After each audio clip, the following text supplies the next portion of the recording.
nous créons aujourd'hui cette taxation des plus grandes entreprises numériques au niveau national. Cette taxe, elle est simple, elle est ciblée, elle est efficace.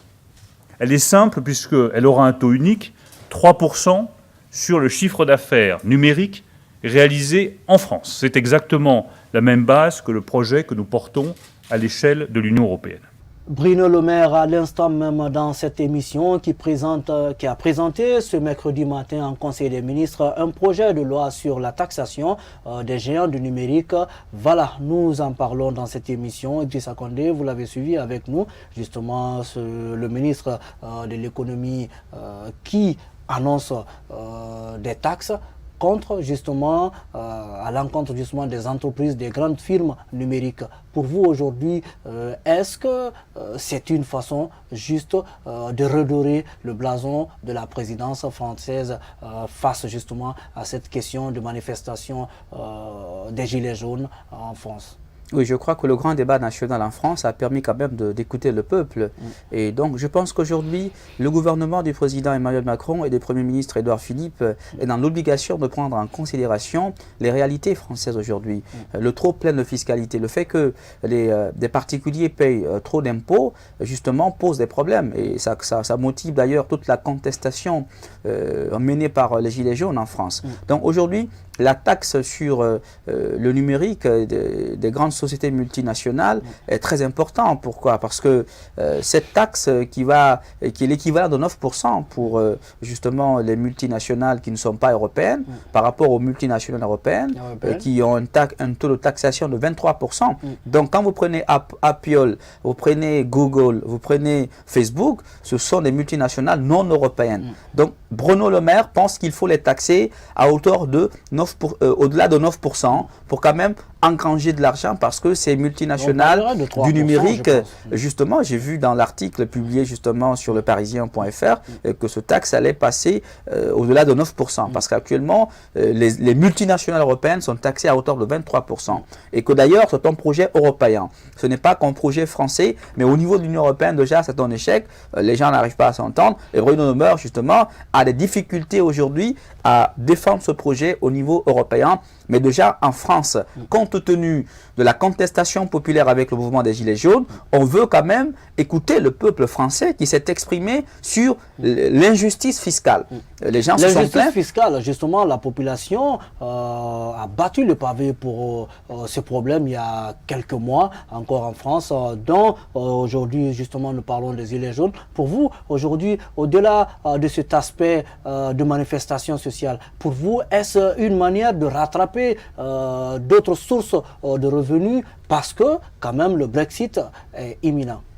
Évidemment, même si la France est toujours membre de l'Union européenne, ce qui est très important aujourd'hui, c'est que l'État français assiste justement à une nouvelle ère dans l'économie en France. Donc il est très important d'augmenter les sources de revenus de l'État, d'accord, de créer de nouvelles taxes, et ces nouvelles créations de taxes vont justement dans le cadre d'une meilleure politique fiscale et de l'esprit d'avoir une justice fiscale et pour prendre en considération encore une fois les revendications légitimes. Parce que vous savez, dans les grandes démocraties, on sanctionne le gouvernement au moment des élections. Alors il faut faire très attention à ce mouvement des Gilets jaunes qui pourrait avoir un impact politique imminent pour le président Macron. Donc je crois qu'en fait, le président Macron, quand il a initié le grand débat national en France, c'était l'histoire d'écouter d'abord les maires. Vous avez vu que les maires sont venus justement à ce grand débat national. En France, il y a plus de 38 000 communes en France. Il y a 100 départements, 38 000 communes en France. C'est énorme. Donc, les élus locaux sont venus de toutes les régions de France pour discuter avec le président de la République, qui est justement la tête de l'exécutif français, pour débattre des questions d'intérêt national, pour prendre en considération l'impératif de la justice fiscale. On ne peut pas justifier dans cette émission que justement ces prises de décision aujourd'hui, comme cette mesure de taxation des entreprises, des grandes entreprises numériques, la suite logique de l'écoute du peuple lors du débat national? Je pense sincèrement, je pense que aujourd'hui le président comprend que le peuple n'a pas tort, que le peuple a raison de défendre justement cette question centrale de la justice sociale. Parce que finalement, le contrat social de Rousseau, c'est cela. On ne peut pas imposer plus de taxes à celui qui a moins de revenus et imposer moins de taxes à celui qui a plus de revenus. C'est cela la difficulté en France. Et il faut casser cette aristocratie et cette bourgeoisie nationale qui a pris le dessus sur la gestion de l'État.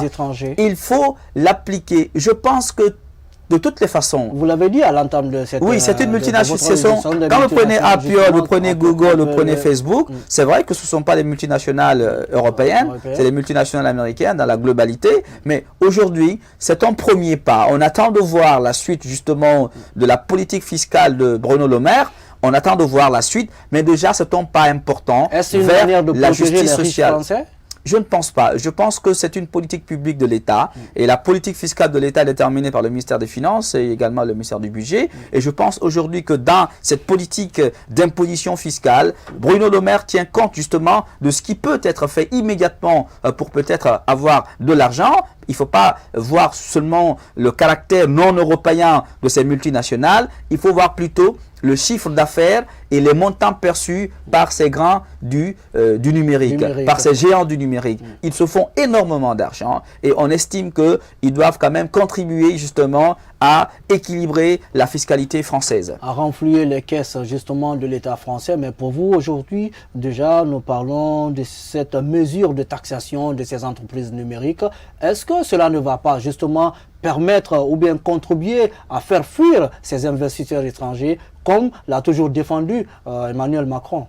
Je ne pense pas. Je pense plutôt qu'ils verront, parce que c'est un commerce et un business, c'est la compétitivité qui prône. Est-ce qu'aujourd'hui, les taxes, le taux de taxation en France est équivalent justement au taux de taxation en Grande-Bretagne, en Allemagne, en Italie, en Espagne? On verra ce que ça va donner. De toutes les façons, l'État prend ses responsabilités. La question de la justice fiscale relève, parce que vous savez, en finance publique, on dit que quand vous avez un budget, vous avez les recettes et les dépenses.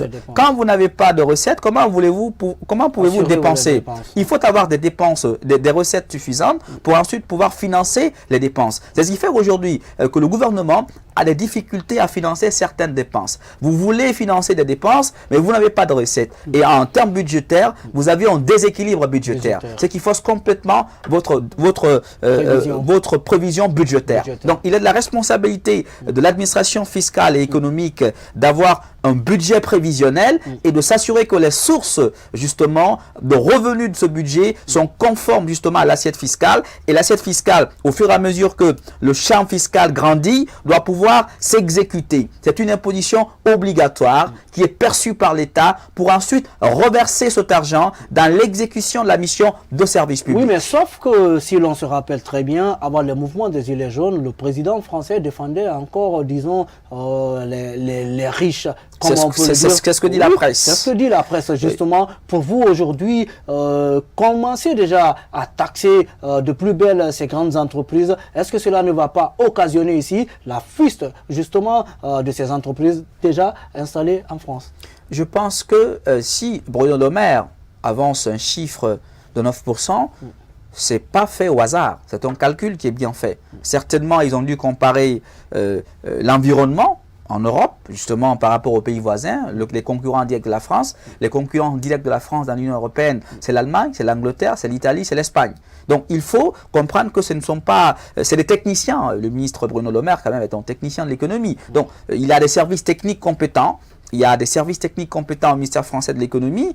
Donc, ce n'est pas fait au hasard. Je pense que c'est un calcul qui est bien fait et qui peut avoir un impact justement sur les recettes de l'État. Et les recettes budgétaires permettront justement de couvrir les dépenses qui n'étaient pas encore couvertes et en même temps d'ouvrir le champ à l'institutionnalisation d'une nouvelle politique fiscale pour répondre encore une fois à l'exigence de justice fiscale telle que réclamée par les violents mouvements de contestation des Gilets jaunes partout en France. Est-ce que cela ne va pas favoriser un peu le paiement cher au niveau encore des citoyens? Parce que l'on sait bien, si ces firmes sont taxées d'une manière, de l'autre côté, ça risque de se répercuter en termes justement de services.